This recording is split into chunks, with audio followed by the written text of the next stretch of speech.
Hey guys, welcome back to the channel. So we're back to work on our 1990 GMC K1500, and we've got a lot of really positive comments about the paint that we used on the front section of the frame. So today we're going to remove the bed so we can paint the rear section of the frame and have it match.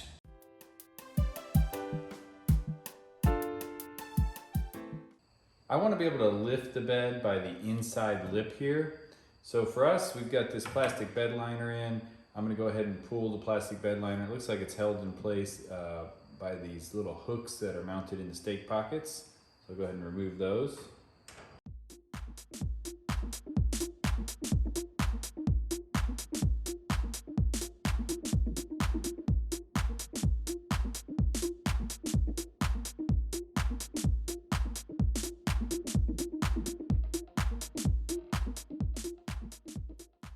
Okay, so next up, we're going to disconnect the gas filler from the bed.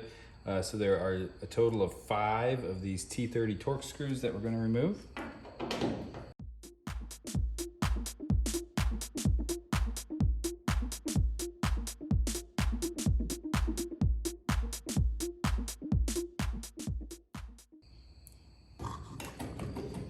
So looking at it now, I think we actually only need to remove those 3 because these last 2 are actually holding the filler door on. Yeah, this whole thing appears to be loose. So we'll leave those last 2 in. Next up, we're going to pull out the spare tire. I'm going to use the tool from the jack kit that's located behind the seat. And so we'll feed the flat end through this hole in the bumper. And there's a little tube that it goes into.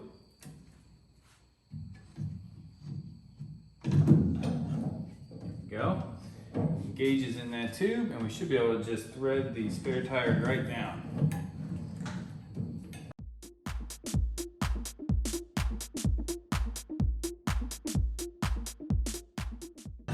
Probably low enough now.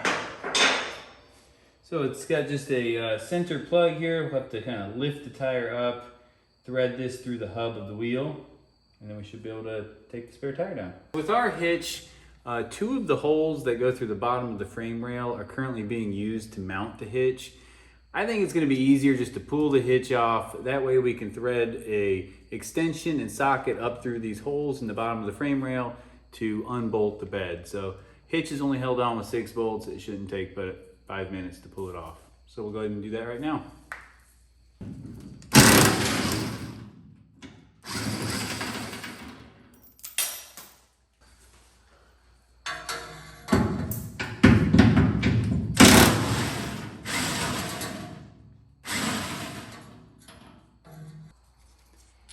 The way these bolts work is it's a carriage bolt with a basically a flat piece of metal that keeps it from spinning inside of the frame rail.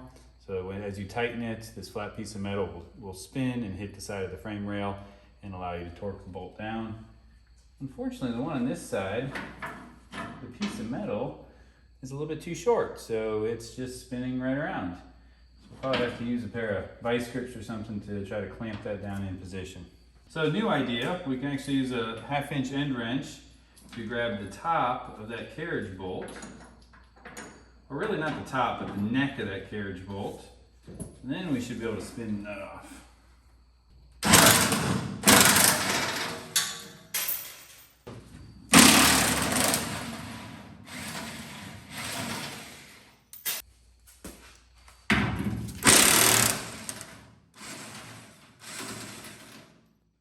There's only 2 bolts left holding it up, so I'll get the cameraman to hold the hitch while we loosen the last 2 bolts.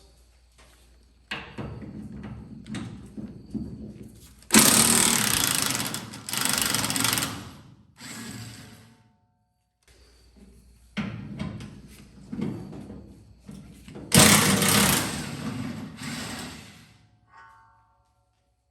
there we go.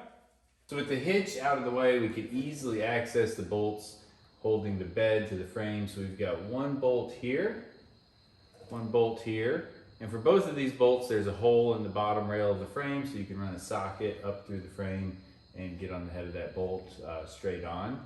So we've got these two on the driver's side that are identical, and then 2 more towards the cab of the truck. So there's only 6 bolts total.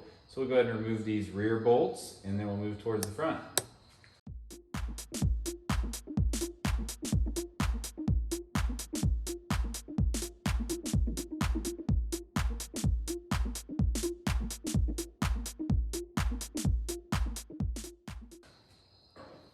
All right, so that's the two on the passenger side. Do the same two on the driver's side.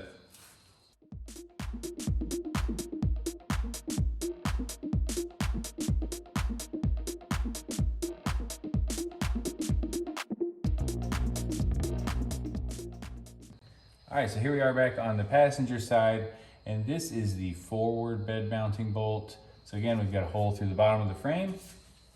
And we'll just reach up there and spin it off.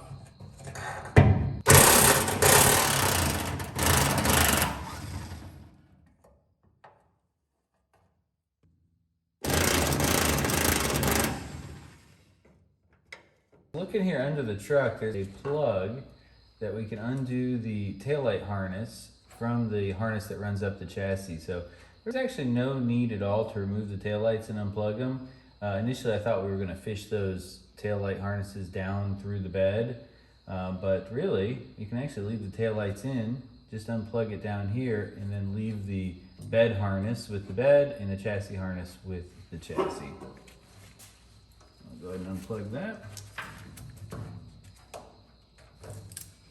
There you go. Pretty straightforward. And then there's one more plug over here that goes to the rear bumper. There we go. So rear bumper is completely free and the bed is almost completely free. There is one ground strap here that I'll undo, but all of the other wires are completely free from the chassis now. Okay, so over here on the driver's side of the truck near the gas filler neck, there's one additional ground strap, so we'll go ahead and take that loose from the bed.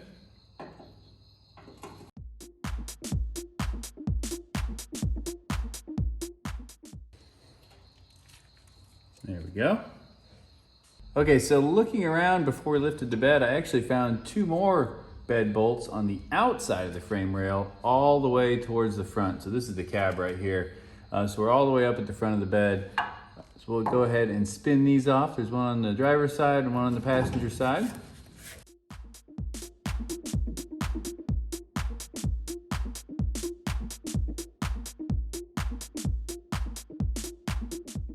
All right guys, so we've got all 8 bolts removed from the bed, the wiring harness is unplugged, and the ground straps are removed. So it's time to lift the bed off of the truck.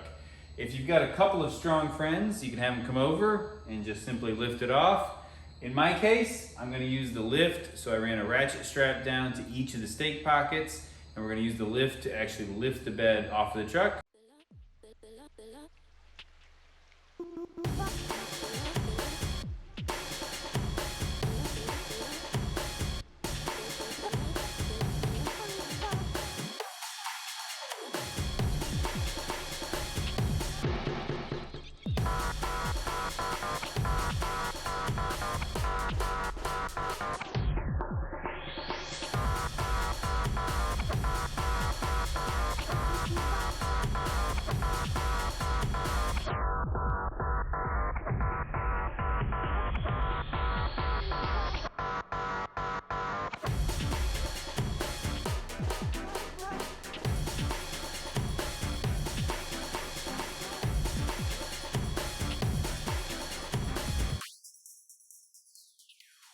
So there we have it, the bed is off the truck. There's a lot of reasons you may want to do this job. You may be replacing a fuel pump, you may be painting the frame like what we're doing, or maybe you just want a really light back end to do better donuts. Either way, this is the procedure. It's really not a hard job. If you like this content, please do like and subscribe.